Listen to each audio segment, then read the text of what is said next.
Good morning, church family. Thank you for honoring me in that way. That was very kind and a surprise. Listen, my goal was never 20 years, though. My goal is to go the distance. And that's my heart. And how about let that be everybody's heart? So let's get after it together, everybody. Let's do it together. If you were around in the 90s, there weren't a lot of options if you wanted to talk to somebody who wasn't right in front of you. If you liked somebody and you wanted to talk to them, you would have to call their house phone. One phone for the whole house. How scary was that? You want to call that girl and you're just praying that her dad doesn't answer the phone first. Oh, hey, Mr. Smith. Is Sarah there? And he's like, who is this? Who are your parents? What are you doing? What's your ambitions in life? That's a scary thing. I can remember in the 90s, we got our first cordless home phone. No longer bound to the cord. We could move around, have a little privacy. Wasn't all just around in the kitchen. That was great. Come on, who had a pager? Anybody have a pager? What a time to be alive. Some of you are like, what is he talking about? This little box you clip to your belt, and it's a one-way message. And it was all numbers, and you had to get creative with it. It had a code. Hey, you would message 143.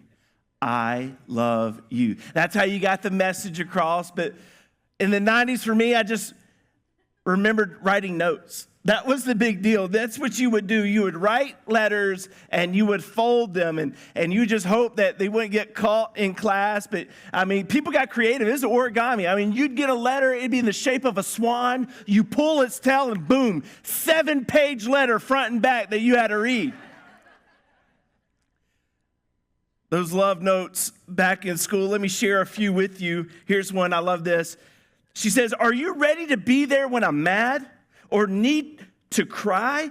I can do things that I can't do with anyone else but you. This is the reply. Yes, I'm ready, unless I'm eating fried chicken. She replies, so chicken is more important than me? Only fried chicken, and only when I'm hungry.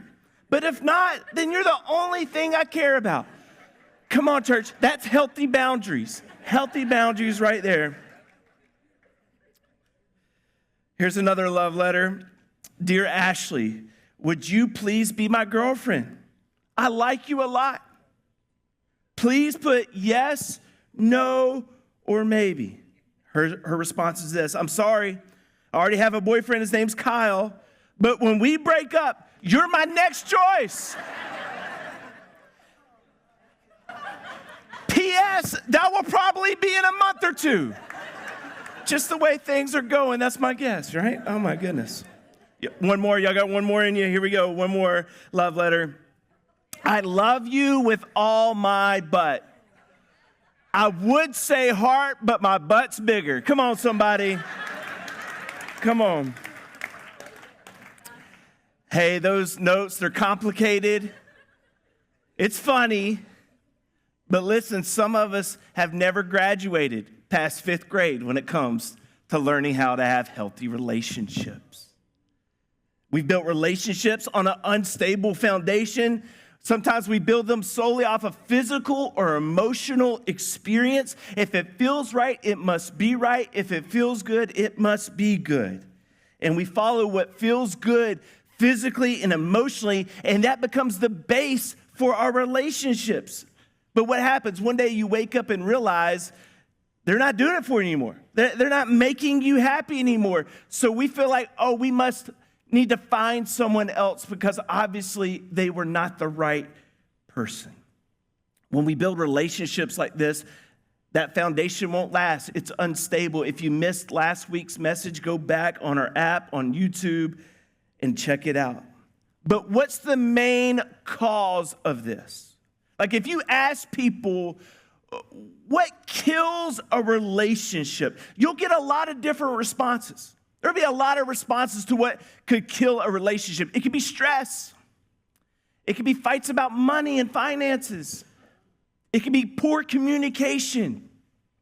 It could be trust issues or family dynamics, or it could be about the past that you've never gotten over. All those things are okay, but I don't think that's the number one killer of relationships. I want to share with you today, we're going to talk about the number one relationship killer, and here it is. It's selfishness. It's selfishness. Here's our working definition for selfishness this morning. Being concerned with one's own interest above the interest of others. It's all about me. What about me? What do we say? Treat yourself. You do you. It's all about you. And the problem building a relationship all around you is that there's only room for one person, and that person is you. It's all about you. It's all for you. It's all you. Listen, we all have a tendency to be selfish. You want proof? Group photos. Come on, when you're in a group photo, you only look at one person, and that's yourself. You don't care if other people are cross-eyed, have spinach in their teeth. If you look good, post it. You can just go ahead and post that picture. All right, we all have a tendency to be selfish. What does selfishness look like? There's 6 signs of selfishness. This is one you would definitely want to get on our app or tap your phone to the plate to follow along with the notes this morning. Here's some signs of selfishness. It's when you pursue personal gain over the gain of the relationship. The idea is that it's all about what I can get out of it instead of how can we grow in this. It's what I can get instead of how we can grow. Here's another sign of selfishness. It's not attending to the needs of others. You're looking out for your own needs, your own interests. You're always looking out for number one. Here's another one. You feel entitled. You're feeling entitled to more than what that person can offer you. They should be giving me more time. They should be giving me more attention. They should be buying me more stuff. Whatever it is, these are statements that show signs of selfishness. Here's another sign of selfishness. It's the lack of empathy. You stop caring. You stop feeling, you stop sharing those feelings, and you kind of get in this rut of it is what it is. And you just kind of hit cruise control in the relationship. You're not investing, you're not showing empathy. Here's a phrase that shows selfishness. It's my way or the highway. Since when did it go from until death do us part to my way or the highway? What changed? What changed in you, in the relationship that led to that? Here's the last one, avoiding sacrifice. When a sacrifice is avoided, the result is now selfishness creeps in. Selfishness creeps in any healthy relationship. There's got to be sacrifice there. It's got to be a part of it. So those are the signs that we look for, but it leads to something. What is the result of selfishness? What's the result? Well, it's distance. It creates a wedge between you and them, and people don't want to be around you. They don't want to be a part of that when they realize it's always about you. Another result of selfishness is there's resentment. That the people closest to you start harboring frustrations with you. Well, they didn't do what I asked them to do. They didn't keep their word. They didn't show up the way I needed them to show up. And now there's resentment that's built in, and there's distance there. And then there's disagreements. Disagreements that small, solvable problems turn into big, massive fights. You start fighting over the small things. And listen, when you live in selfishness, you start looking at things through a different lens. It creates a new lens in how you see people. So let me say it this way. What you idolize in the beginning, you begin to demonize over time. Because there's selfishness that's creeped in, things have changed. You used to idolize it in the beginning, now you demonize it over time. When you were dating, oh, they're so funny. Oh, they make me laugh. I love their stories. I love their jokes. But over time, it's like, why can't you ever be serious? When you're dating, oh, they're so carefree. They're so easygoing. They're so laid back. Over time, it's, why are you so lazy? Why can't you do anything? It changes over time. If your expectation is for someone to meet your every need, listen, the moment they fail you, you're going to get mad at them. You're going to feel like they've shortchanged you because they were supposed to make you happy. Listen, anytime Suzanne and I get in a petty argument, and by the way, if you're married for any amount of time, you're going to experience arguing over petty things. But anytime we argue over petty things, we realize that we're arguing over petty things, and the result of that, the root of that, is because we're acting in selfish ways. We're trying to keep score. And to be honest, the majority of the time, it's me that's being selfish in those moments. But we realize, hey, petty arguments, these are small things that shouldn't be big things. There could be selfishness there. And here's another result of selfishness is doubt. That trust is questioned, right? We say, do they even care? Is this even worth it? And listen, the more selfishness that's there, there's going to be more distance, more resentment, more disagreements, more doubt. There comes a real unhealthy cycle at play that there's a problem. And listen, the relationship starts to suffer. C.S. Lewis once said, selfishness has never been admired. Selfishness has never been admired. You think about it. You find somebody who's been married 40 years, 50 years, 60 years, and you ask them, what is the secret to your long-lasting marriage? They're not going to say, oh, you just got to have it your way all the time. Oh, just make sure that you're always right. Just make sure that you win every argument. No, that's not what they're going to say. They're going to say it's all about preferring the other person. It's all about that we're a team, that we're going to stick with it through thick and thin. That's what's admired. So listen, selfishness is a sickness that must be intentionally treated for the relationship to survive. It's something that is a sickness. It's going to get worse from here. We have to treat it. We have to deal with it. If you want your friendships to survive, if you want your relationship with your kids to survive, if you want your relationship with your siblings to survive, if you want your marriage to survive, you got to deal with the issue of selfishness. It will make you sick. You can ask Susanna, the moment I start getting sniffles, the moment I start feeling a cold coming on, man, that's when I up it. I'm taking vitamin C. I'm taking zinc. I'm going to start drinking more water. I'm going to do the sinus rinse and the neti pot. I'm going to get the humidifier out. I'm going to all in because I don't like being sick. I don't like where that's going to go. I want to be as healthy as possible. So we got to do the same thing. We got to be intentional to attack this now. We know the signs. We know the results. It is the number one relationship killer. So we're going to have to deal with selfishness so our relationships can thrive. So how can we overcome selfishness? The Apostle Paul wrote to the church of Philippi, and he addresses this very issue. I want to share it with you now in Philippians chapter 2. We're going to read verses 1 through 5, then we're going to go back and break these down. Therefore, if you have any encouragement from being united with Christ, if any comfort from his love, if any common sharing in his spirit, if any tenderness and compassion, then make my joy complete by being like-minded, having the same love, being one in spirit and one mind. What's Paul saying here? Hey, I want you to have healthy relationships. I want you to get along. I want you to be drama-free. Listen, it only takes a pulse to fall in love, but it's going to take a plan to stay in love. Paul's saying, I got a plan for you. How? It goes on to say, this is it.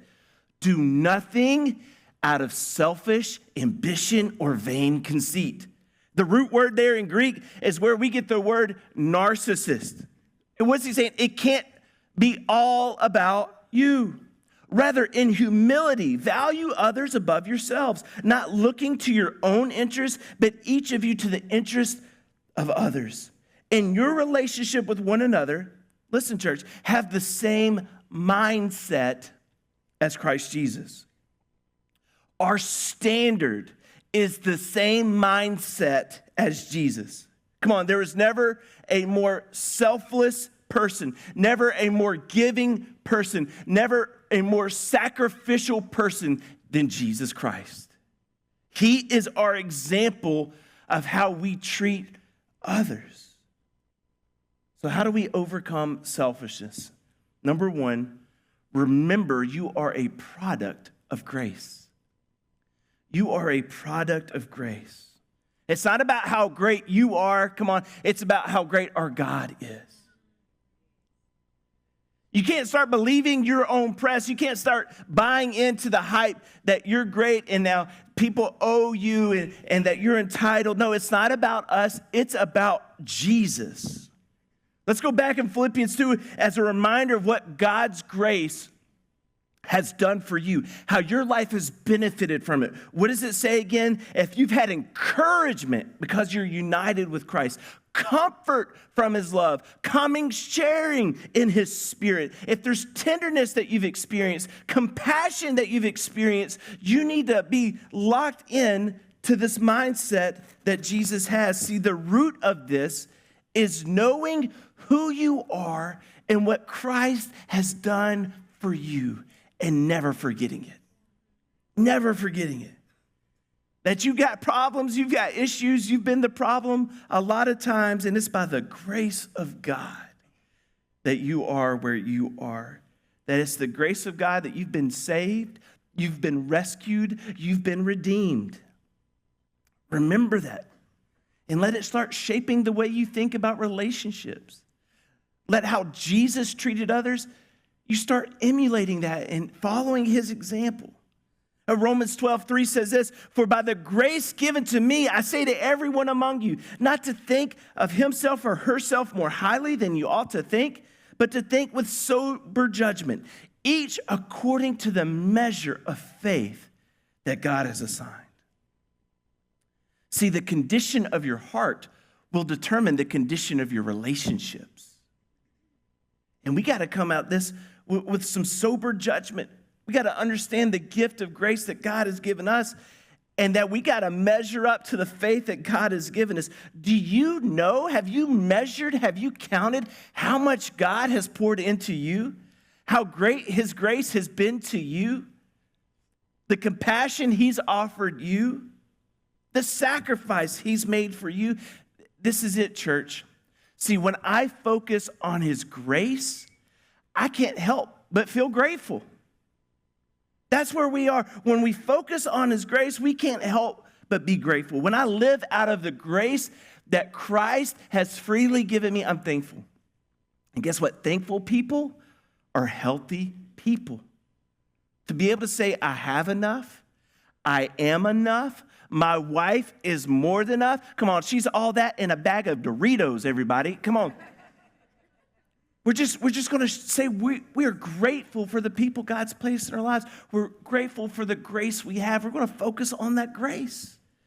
Guess what? We'll be able to be gracious to other people when we do.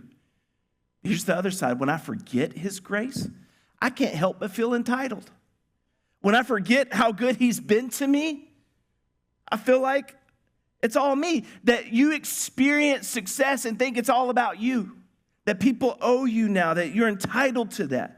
No, it's all a gift from God. He's been gracious to us. Be gracious to others. Great relationships are only possible when we allow God's grace to work in us. We got to allow it to enter into the mess of our relationships, to reorder our priorities, to bring healing and restoration to what's broken. We got to remember, first and foremost, that we're a product of God's grace, but then we need to seek to serve others. That's our second step to overcoming selfishness. Seek to serve others. Again, going back to Philippians 2, verses 3 and 4. Rather, in humility, value others above yourself. Value others. That means we're going to build others up. That means we're going to believe the very best in others. That means we're going to do things that add value to their lives. We see how Jesus did this in verses 5 and 7. In your relationships with one another, have the same mindset as Christ Jesus. Well, what did Christ Jesus do? He made himself nothing by taking on the very nature of a servant. And that's a word you want to underline, highlight, and circle. The mindset of Jesus to add value to others was to serve. So a healthy marriage is two selfless people working hard to outserve the other person. Let me say that again, church. A healthy marriage is two selfless people working hard to outserve the other person. Serving others adds value to them.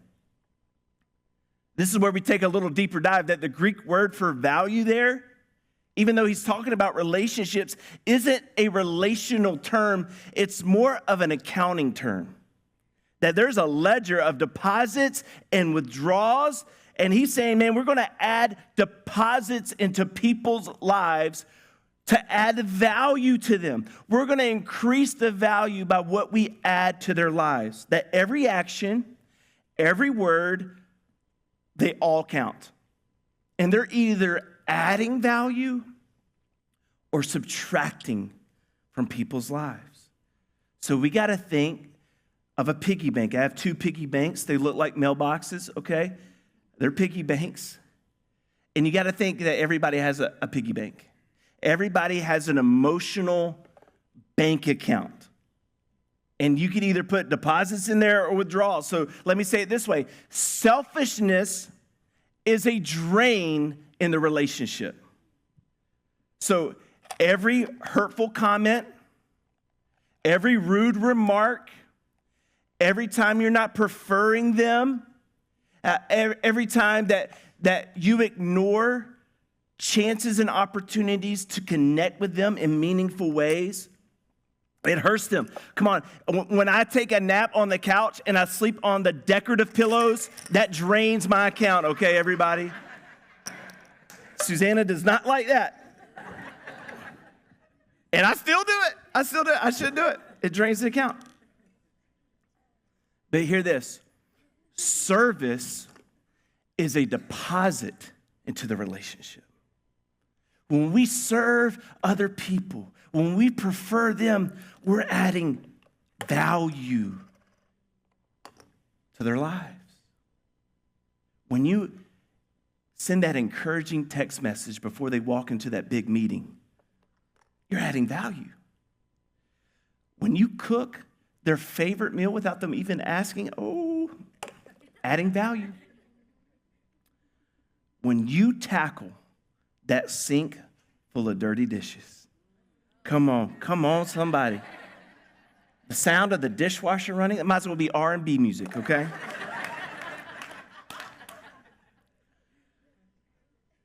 When you help get the kids ready for bed, you bathe those suckers, you put jammies on them, you tell them a night-night story, you pray for them. Ooh, it's a deposit.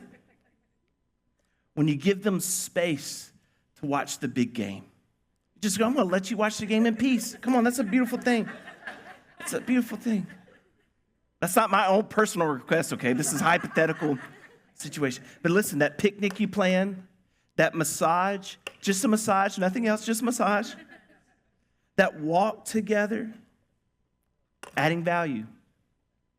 Guys, when you get home from a busy day of work, but you still go to your spouse and you say, honey, how was your day? Then you listen intently. Then you follow it up and say, and then what happened? Oh, yeah.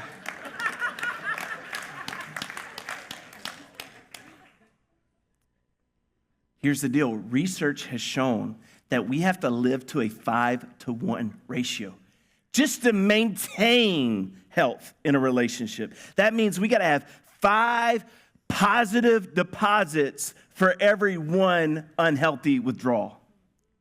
They're not all equal. I mean, a withdrawal is coming, so we got to build up relational and emotional equity in one another's, because there's going to be rough days, there's going to be down days, but this is daily. It doesn't have to be a big thing over the top. It's just the daily, consistent, intentional ways we love each other. So initiate this. Don't wait for someone else to do it for you. You will go ahead and make that deposit in them. You got to embrace whatever inconveniences are necessary to ensure that you've created an environment where your spouse and in your relationships with other people, that they feel that value. And here's the deal. Love is a choice. Love is an action. Love is a verb. Jesus took it a step further and made love a command. It's a commandment. That means we're going to do this beyond how we feel. Inside of a marriage is every emotion under the sun. There will be days where you're like, oh my goodness, I love you so much. I adore you. There will be other days, if I hear them chewing loudly one more time, Lord, smite them now. So what are we going to do? We're going to just make sure that love is a choice, that we're going to have feelings every day, but we're going to choose regardless to act in loving ways toward one another. That the foundation of staying in love is for love to be a verb, to seek to serve one another. But we're going to make these deposits out of service by adding value to them. And this is what I believe. Motion creates emotion.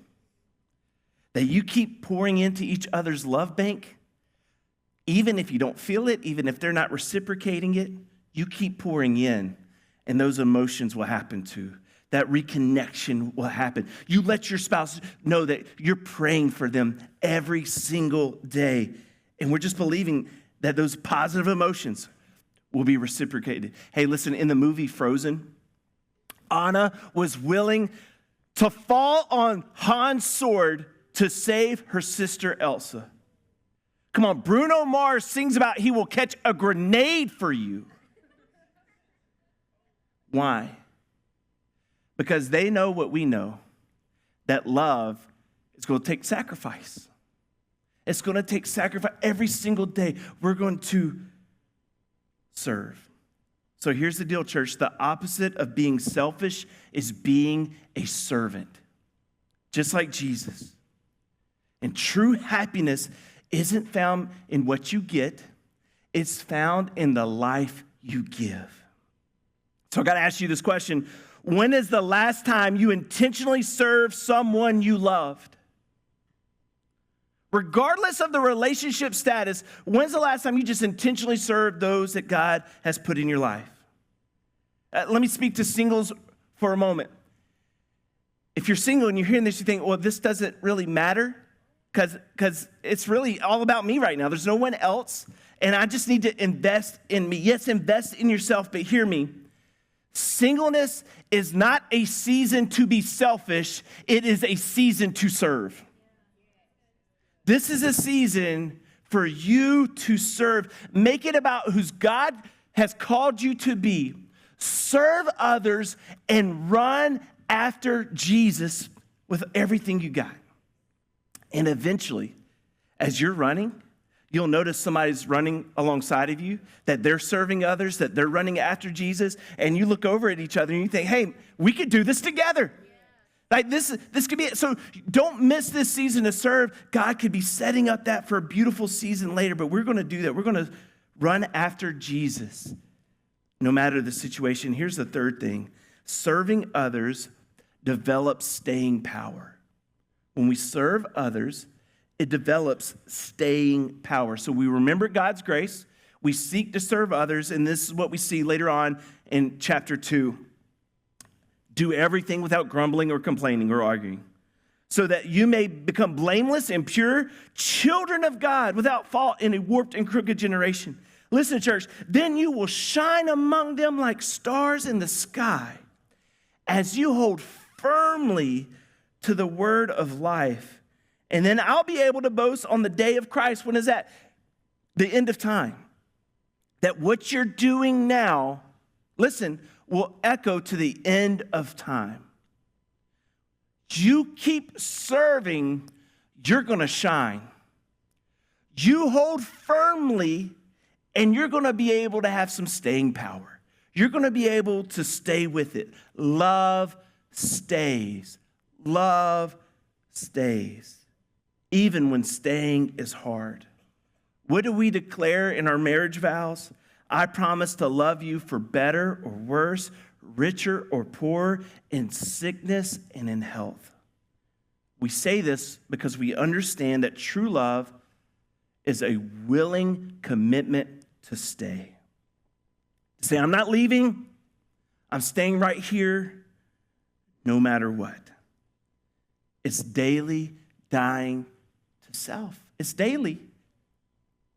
It's daily, but listen, it's also your destiny.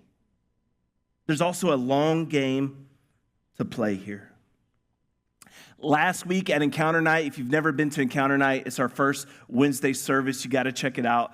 But during that Encounter Night, we went through the story of David and Goliath. After that message, I just kept reading 2 Samuel. I kept reading the stories of David and his life, and this is what I discovered. And maybe you didn't realize this, that David and Goliath was not the only battle that they had to face against a giant. We love studying David and Goliath. That was not the only giant battle that the Israelites experienced. If you look at 2 Samuel chapter 21, we're not going to read all of this, but as you read it, you understand that there's another guy that came along and he killed a Philistine giant. And then they killed another one who was a descendant of giants. Then they killed the brother of Goliath, who was also a giant. And then they encountered a huge man with 6 fingers on each hand and 6 toes on each foot. And he was killed as well. Now, there are actually 4 more giants, descendants of the giants. And they were killed. Listen, church, each generation had their own giant. But because of David's example, they were able to have victory. So what was a big moment for David became an everyday thing for his descendants. I don't want you to miss this, church. We got to keep killing selfishness. It's the number one killer in relationships. It's going to be tough. It's a big deal now. But your highlights are going to become your children's habits. That your service now will be their standard later. That your encouragement to others is going to be their elevation. Your faith will be others' foundation. So yes, we're fighting for our relationships here and now, but there's an impact to be made that you don't really understand yet. And we're just going to make the highlights that it feels that every chip putting in, man, it's just going to become a habit for us. That we're just, selfishness has no foothold in our relationship. That's my prayer for you today.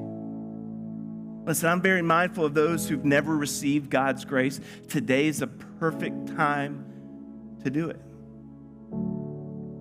You're not going to be able to win this battle without God's grace. Receive it. But I have a burden this morning. I have great compassion for those that are in a season that they're just giving, and giving. That maybe you're in a season that you're in a caregiver type situation. You're caring for someone who's sick. You're caring for an elderly or a parent. I'm thinking of those that are raising small kids, and there's not a lot of thank yous in that. Or that you're in a strained marriage, and what you're pouring in, it feels like there's no reciprocation. And you're giving, and you're giving, and you're giving, and you feel tired, and you feel drained. I just want to encourage you this morning that God sees you. And that your habits now are going to pay dividends later. That what you're doing, God sees you and his blessing is upon you. That as you seek to add value, God's going to add everything you need. Come on, be encouraged by that. Receive the encouragement of the Lord. And let's pray together.